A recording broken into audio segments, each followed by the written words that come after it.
ঘুমের মধ্যে অনেকে স্ট্রোক করে ফেলে, কিন্তু কমনলি আমরা বলে থাকি যে ব্রেন স্ট্রোক হয়েছে অথবা হার্টের প্রবলেম হয়েছে অথবা তার নার্ভাল কোনো প্রবলেম হয়েছে, এই জন্য মারা গিয়েছে। শোবার পূর্বে বিছানাটা ভালো করে ঝেড়ে নেবেন। ওই টিস্যু নাক ঝেড়ে অনেকে চিপার মধ্যে রেখে দেন, হাতে চর্বি মুছে তারপরে টিস্যুগুলো বিছানার নিচে রেখে দেন, এগুলো কেউ করবেন। ঘুমের মধ্যে বোবাই ধরে, তো এই যে বোবাই ধরাকে কেউ কেউ বলে ঘুমের পক্ষাঘাত বা স্লিপ প্যারালাইসিস। এটা কেন হয়ে থাকে? আর অনেক হুজুর বা স্কলাররা বলে থাকেন এটা নাকি বদজিনের আসর বা বোবা জিনে ধরে, তাই এরকম হয়। এ ব্যাপারে আপনাদের বক্তব্য কি? এর থেকে বাঁচার কোনো উপায় আছে কি না? ইসলামী শরিয়া বা হাদিসের বক্তব্য কি?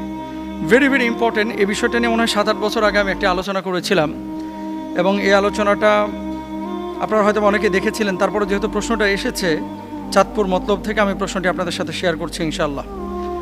রাসূল আকরাম সাল্লাল্লাহু আলাইহি ওয়াসাল্লামের হাদিস, কিছু স্বপ্ন আছে যেগুলো আল্লাহ সুবহানাহু ওয়া তাআলার পক্ষ থেকে সরাসরি সুসংবাদ, আর কিছু স্বপ্ন আছে যেমন আর রুইয়া মিনাশ শাইতান, যেগুলো শয়তানের পক্ষ থেকে আসে, মানুষের মধ্যে একটা ভীতির সঞ্চার করে। এখন রাসূল আকরাম সাল্লাল্লাহু আলাইহি ওয়াসাল্লাম সুনানে তিরমিজির আরও একটি হাদিসের মধ্যে বলছেন যে শয়তান স্বপ্নের মধ্যে ভীতি প্রদর্শন করে থাকে।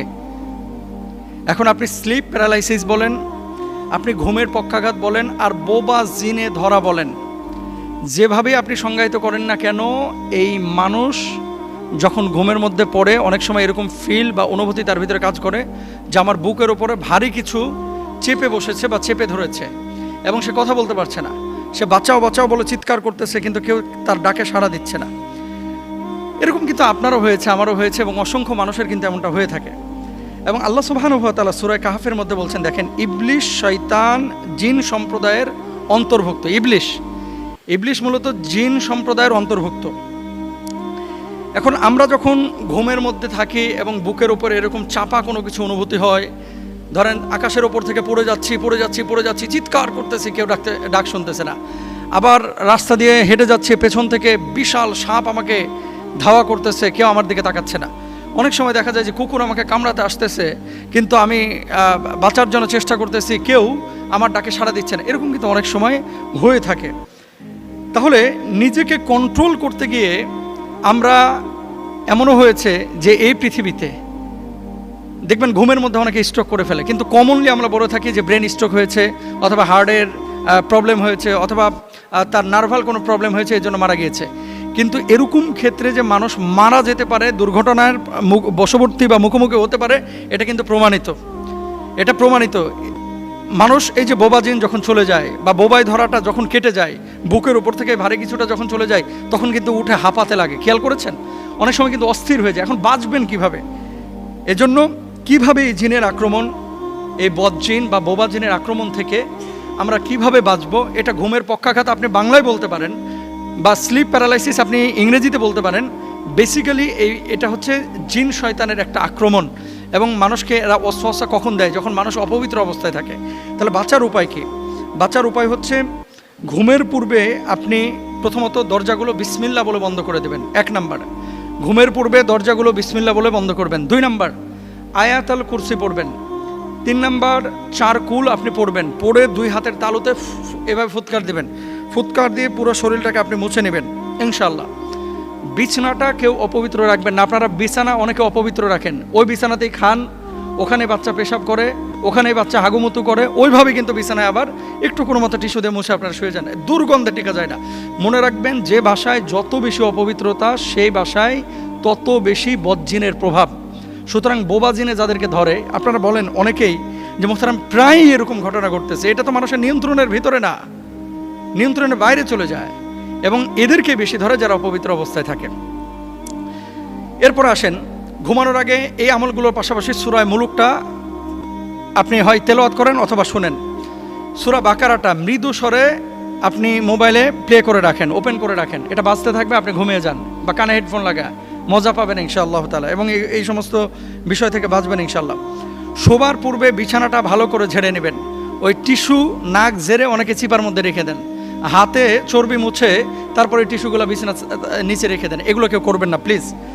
এরপরে সুবহানাল্লাহ 33 বার, আলহামদুলিল্লাহ 33 বার, আল্লাহু আকবার 34 বার পাঠ করবেন ইনশাআল্লাহ।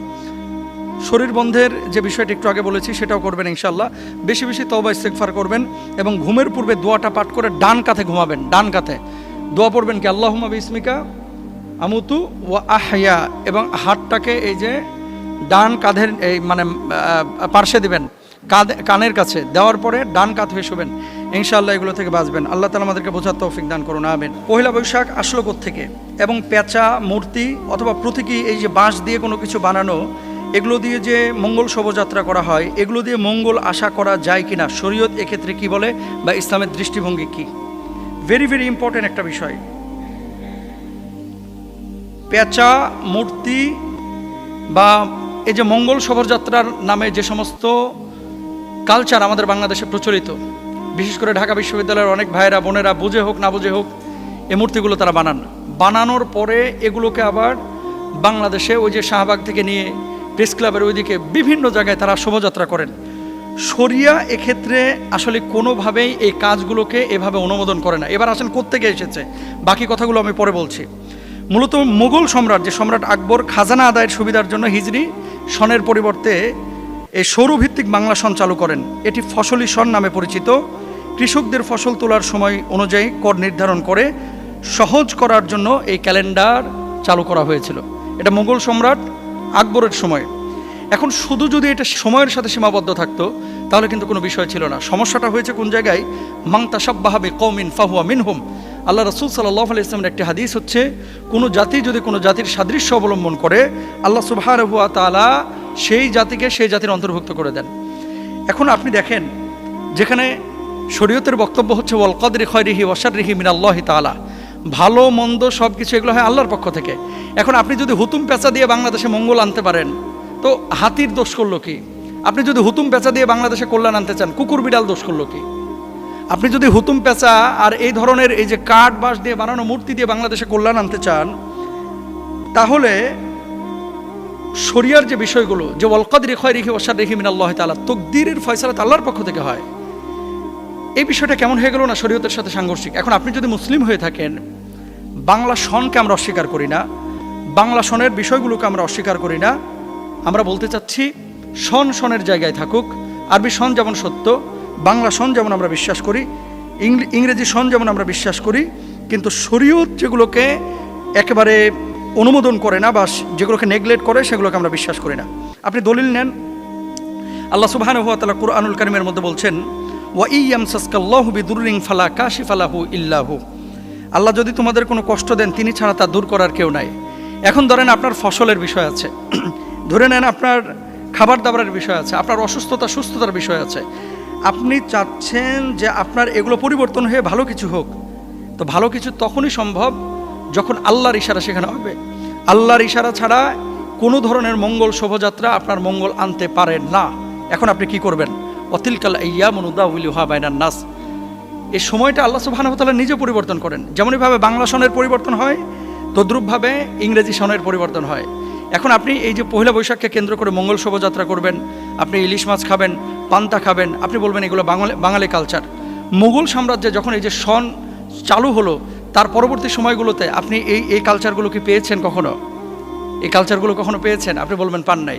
এখন সিদ্ধান্ত আপনাকে নিতে হবে। দেখেন, আপনি যদি মানেন এটা একান্ত আপনার ব্যক্তিগত ব্যাপার, কিন্তু আপনি আরেকজনকে জোর করে মানাবেন বা তার কাছে দাওয়াত পৌঁছাবেন, সেক্ষেত্রে ইসলামিক স্কলারদের একটা দায়িত্ব আছে তাদেরকে সতর্ক করা যে ইসলাম এগুলো অনুমোদন করে না।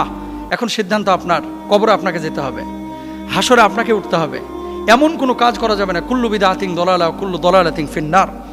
এটা বিদআহ এবং এর মধ্যে শিরিক রয়েছে। কেন শিরিক রয়েছে? মঙ্গল শোভাযাত্রা আপনি নামে দিয়েছেন, যে এখানে মঙ্গলের একটা বিষয় কিন্তু সম্পৃক্ত থাকে। তো মঙ্গল তো মানুষ নিয়ন্ত্রণ করে না ভাই, মঙ্গল তো নিয়ন্ত্রণ করে আল্লাহ সুবহানাহু ওয়া তাআলা। এজন্য বি কেয়ারফুল। আল্লাহ তাআলা আমাদেরকে বোঝাতে